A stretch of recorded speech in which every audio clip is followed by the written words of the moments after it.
Hai semuanya, selamat pagi. Gimana kabar kalian? Semoga selalu dalam keadaan baik. Sekarang kita sudah di penghujung bulan ya, tanggal 30 November. Kita akan dapat closing time frame monthly untuk perdagangan besok, dan ini akan sangat penting untuk perdagangan hari ini karena closing time frame monthly bisa saja men-trigger banyak sekali investor ataupun trader untuk mengambil keputusan untuk di bulan Desember menjelang window dressing ke depan. Nah, teman-teman, kita akan mulai dulu ulas seputaran pergerakan dari market Bitcoin. Ini sekilas saja. So far, Bitcoin cukup baik ya dalam pergerakan hari kemarin. Ternyata bisa rebound dengan cukup cepat, dan sekarang kita akan menjelang yang namanya closing time frame daily-nya juga untuk hari ini. So far, kalau dalam kondisi seperti sekarang ini berarti cukup positif kalau Bitcoin bisa closing di kisaran 16.481-an ini, atau setidaknya dia nggak turun di bawah dari 16.419, itu merupakan sebuah tanda yang positif. Sekarang kita beralih sebentar ke news yang ada untuk hari ini. Ini news yang kemarin sih, kita sedikit review aja. Dolar melemah ya. Ternyata kemarin kita bahas dolar ada potensi menguat, tapi ternyata kondisi geopolitik dan juga makroekonomi saat ini itu belum mendukung. Ternyata yang terjadi penguatan itu lebih kepada euro. Presiden euro terus menguat ya. Presiden ECB kebijakan bunga agresif bisa berlanjut. Jadi kemungkinan Eropa itu bakalan masih agresif dalam hal meningkatkan suku bunganya. Jadi kan suku bunga euro itu masih tertinggal daripada suku bunga The Fed atau suku bunga US. So euro mungkin akan lebih agresif dalam hal menaikkan suku bunga ke depannya. Terus juga ini men-trigger dolar menjadi melemah, teman-teman. Kemudian yuan, China juga kemarin sempat diprotes oleh warganya. Wah, katanya mereka udah nggak bisa lagi terima nih dengan kebijakan zero covid-nya Xi Jinping, dan demonstrasi besar-besaran cukup membuat market crash waktu itu. Dan sekarang kabarnya Xi Jinping kemudian bakalan lebih melunak lagi, sehingga kontrol covid di Cina itu bisa lebih baik ke depannya. Mungkin akan ada pelonggaran atau apa, sehingga ini menyebabkan yuan mengalami penguatan, teman-teman. Itu ini sekilas ya untuk pound sterling. Ternyata kembali melemah setelah kemarin sempat naik sampai 1,2 pound sterling berbanding dengan US dollar, dan saat ini pound sterling kembali mengalami penurunan yang cukup signifikan, teman-teman. Ini ya buruk lah untuk ekonomi Inggris sebenarnya untuk saat ini. Terus dari berita-berita yang lain itu ada FTX hackers yang baru aja melakukan transfer curiannya ke OKX setelah Bitcoin mengalami mixer. Ini nggak terlalu berpengaruh juga ya. Terus juga 16K Bitcoin dropping. Jadi banyak orang yang percaya bahwa Bitcoin bakalan turun ke 12 ataupun ke 14.000. Apakah ini bisa terjadi? Jadi ini masih menjadi masih menjadi kemungkinan, teman-teman, untuk Bitcoin. Apakah Bitcoin bisa menuju ke 14.000 atau ke 12.000? Apakah itu akan terjadi sekarang ini ataupun enggak? Nah, itu yang masih menjadi misteri untuk saat ini. Itu sih dari beberapa berita. Jadi ada FAD, ada apa. Terus dari kalender ekonomi untuk di kemarin, sorry, ini harus di refresh. Kalau untuk kemarin kita dapat data kepercayaan konsumen untuk Amerika Serikat. So far so good ya, ternyata masih di atas daripada ekspektasi dan tetap stagnan di posisi sebelumnya, teman-teman, di 100,2. Oh, sebelumnya itu 102,2. Ternyata mengalami sedikit penurunan, tapi so far so good lah buat indeks kepercayaan Amerika. Konsumen juga masih percaya terhadap kondisi dari makroekonomi di sana. Terus yang lain untuk hari ini yang penting, teman-teman, hari Rabu 30 November kita bakal dapat banyak news ya tentang indeks manajemen pembelian di China, manufacturer di China. Ini penting, akan berpengaruh terhadap penguatan ataupun penurunan daripada yuan. Kemudian ada euro USD.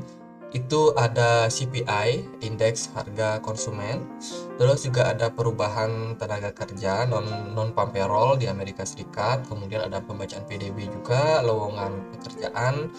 Ya, hati-hatilah buat malam ini ya, sepertinya market bakalan sangat volatile teman-teman, menjelang juga besok closing time frame monthly yang sangat-sangat penting buat kita. Jadi itu beberapa news ataupun event yang akan terjadi di hari ini. Kita akan coba ulas seperti apa kondisi kemungkinannya di time frame monthly untuk si Bitcoin sendiri. Bitcoin sendiri kalau dia berada dalam kondisi saat ini, so far masih belum positif. Bitcoin di bulan Oktober cenderung memberikan penguatan yang cukup signifikan, hanya saja dia sangat mengecewakan di bulan November ini. Dan posisinya saat ini Bitcoin tengah testing di level support bisa dibilang yang terbentuk dari EMA 99 dan dia berada di bawah level support tersebut kalau kita lihat di time frame monthly-nya. Jadi EMA 99 itu ada di kisaran 16.800. Teman-teman, kalau Bitcoin closing di bawah 16.800 di perdagangan besok pagi, itu adalah kali pertamanya Bitcoin turun ya dari level EMA 99 atau EMA 100-nya. Ini merupakan salah satu tanda bahwa tren sudah mulai beralih. Bisa dibilang tren beralih ya, karena ini merupakan salah satu level support yang sangat kuat buat Bitcoin. Jadi penurunan yang terjadi kemarin di bulan November ini sangat-sangat tidak diinginkan oleh kondisi market saat ini. So far itu yang kita bisa dapetin karena memang candle merah panjang ini dia ketika closing di bawah EMA 99 maka tren bisa aja akan kembali berlanjut downtrend. Itu view dari time frame monthly. Setidaknya semoga kalau katakanlah Bitcoinnya closing di bawah, semoga bulan Desembernya kembali bisa recover. Ini juga ada kemungkinan kalau dia hanya close di bawah tapi di bulan depannya atau di bulan Desember bisa recover. It's okay teman-teman, itu nggak terlalu menjadi masalah. Tapi yang jadi masalah adalah kalau closing di bawah dari 16.800 tapi di bulan berikutnya dia nggak mampu balik lagi ke atas 16.800 atau di 17.000, maka bisa jadi Bitcoin bakalan mengalami penurunan drop yang sangat signifikan. Dan terbuktilah mungkin ramalan-ramalan banyak orang tentang Bitcoin ke 14.000, ke 12.000, ke 10.000 ya kemana-mana lah pokoknya. Tapi karena ini sangat penting ya closing time frame monthly ini, kita juga harus melihat nih bahwa potensial tentang data dari makroekonomi saat ini akan sangat berpengaruh terhadap pergerakan dari Bitcoin. Bukan tidak mungkin Bitcoin malah drama besok pagi menjelang closing, mungkin Bitcoinnya bakalan naik tinggi mungkin sampai ke 16.800 atau ke 17.000 ya, siapa yang tahu teman-teman. Karena ya market bisa sangat anomali menjelang closing seperti ini, karena yang namanya closing time frame monthly, weekly itu biasanya memang sangat-sangat dinanti-nanti oleh banyak orang. Dan juga perubahan closing tersebut itu akan berpengaruh sama psikologi, sama kondisi market retail, dan juga para institusi yang mungkin ada niat buat siap-siap buat beli Bitcoin ke depan. Jadi kurang lebih itu. Setelah kemarin kita di time frame weekly kita udah dapat closing yang ya nanggung sih sebenarnya ya. Kita pikir bisa closing di atas 16.700, 16.800 atau di 16.600, tapi ternyata turun ya menjelang closing time frame weekly kemarin ke 16.400. Ya so far nggak terlalu bagus lah. Tapi teman-teman kalau kita cek di time frame daily masih cukup baik, lah.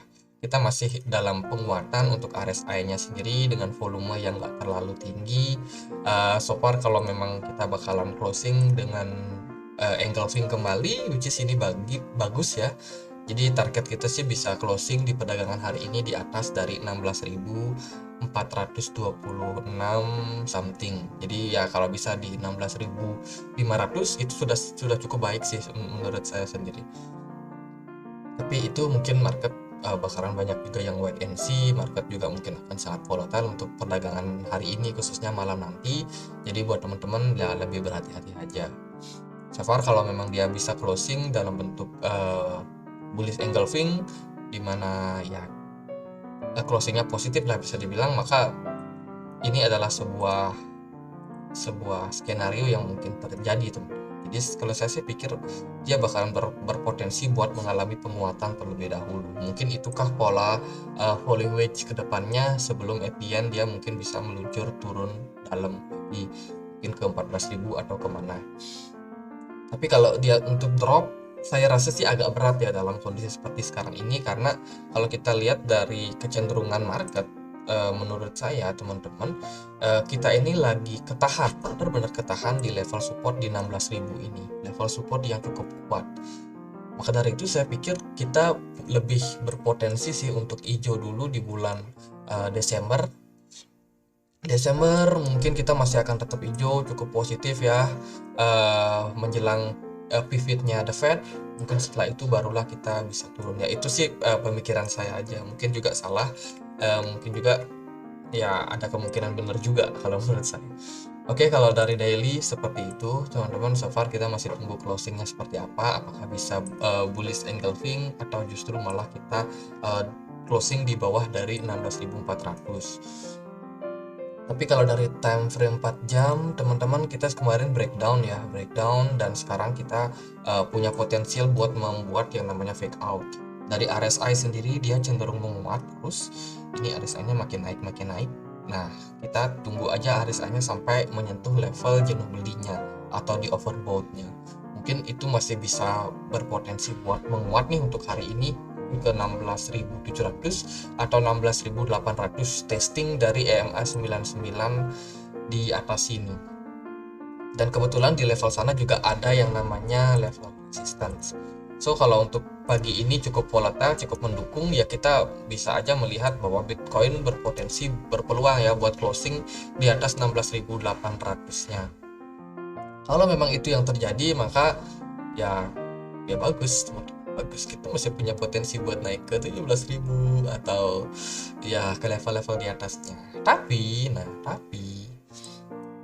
kalau sih melihat dari pergerakan Bitcoin kemarin ya kena dump di sini, terus Bitcoinnya kembali reversal, mungkin kita harus melakukan sedikit penyesuaian juga sama kondisi market, atau jangan-jangan kita tidak melewati yang namanya triangle, teman-teman, atau jangan-jangan kita hanya membuat yang namanya sebuah channel di perdagangan kemarin. Jadi Bitcoin masih bergerak di dalam sebuah channel, dan ini mungkin ya kalau dibilang bull flag sih kurang tinggi ya untuk dari titik reversal di 15.500 kayaknya sih kurang tinggi, dan mungkin juga nggak terlalu valid. Tapi yang pasti kalau kita lihat di time frame 4 jam saat ini teman-teman, Bitcoin ketahan di trendline ini ya, di trendline ini saat ini levelnya di 16.500 itu cukup kuat dalam menahan Bitcoin. Kalau Bitcoin berhasil breakout kecil, mungkin nanti ada volume yang tinggi ya bisa naik testing ke 16.700. Kalau bisa lebih tinggi lagi ya siap-siap ke 17.000-an. Tapi kalau menurut saya sih lebih banyak mungkin buat menunggu dulu buat teman-teman yang mungkin tradingnya konservatif. Ini belum kondisi yang cukup aman. Tapi kalau yang agresif ya monggo aja, teman-teman bisa maksimalkan seperti apa peluangnya. Kalau dia bisa break up dari 16.500 ya teman-teman boleh ambil peluangnya. Tapi kalau dia justru ke reject di sini, maka tujuan koreksinya bisa kembali ke 16.000-an. Jadi ya itu aja buat analisa kali ini, semoga bisa bermanfaat buat teman-teman. Kesimpulannya masih hati-hati, kondisi market masih belum begitu stabil menjelang closing time frame monthly, dan juga akan ada banyak news hari ini, market bisa sangat volatile. Tapi kalau yang mau mengambil kesempatan ya monggo-monggo aja. Tapi kalau teman-teman yang lebih konservatif ya lebih wait and see mungkin ya. Oke, mungkin sekian aja, semoga bisa bermanfaat buat teman-teman. Kalau kalian punya pertanyaan lain, punya koin lain untuk dianalisa, boleh langsung tulis di kolom komentar. Dan kalau kalian mau join di komunitas kami di Telegram, kita punya komunitas diskusi, boleh cek linknya di kolom deskripsi. Oke, sekian aja, dan akhir kata saya Andre, makasih.